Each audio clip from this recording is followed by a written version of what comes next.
نیند سے اٹھتے ہی دونوں ہاتھوں سے اپنے چہرے کو مل لے تاکہ نیند کا خمار دور ہو جائے۔ بعض ڈاکٹروں کا کہنا ہے آدمی نیند سے اٹھتے ہی فوراً نہ اٹھے، کیا نہ کرے۔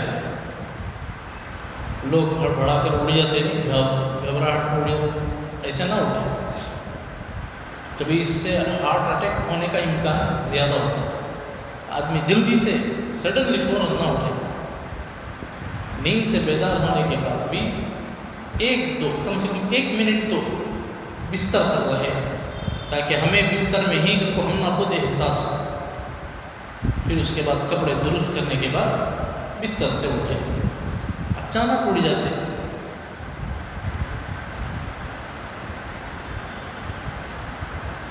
ایسے نہ اٹھے۔ اور نیند سے اٹھتے ہی اپنے دونوں ہاتھوں کو کیا کریں، چہرے پر اچھی طریقے سے مل لے، پورا صورت کو انکی کو سب اچھی طریقے سے رگڑ کو کیا کرنا،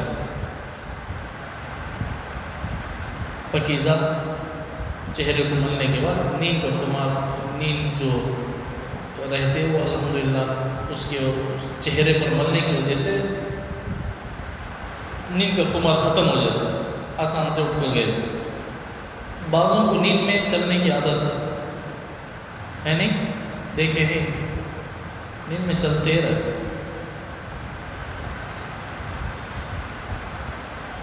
اور جب نیند سے آدمی بیدار ہوتا ہے چہرے پر ملتا نہیں، ہوں جیسا کہ جب بیت الخلاء کانتے ایک پاؤں چھوڑا ہوتا، کیا ہوتا کانتے ایک ٹھوکر آؤندہ ہونے کے بعد تب پگیدہ لگ رہتا، اسے کیا کرنا، پہلے سے تیاریاں کر کے جانا یہاں سے، ہے نہیں۔ ایک چھوٹی چھوٹی سنتیں ہمارے لیے کتنی بڑی فائدے کی چیزیں ملتی ہیں۔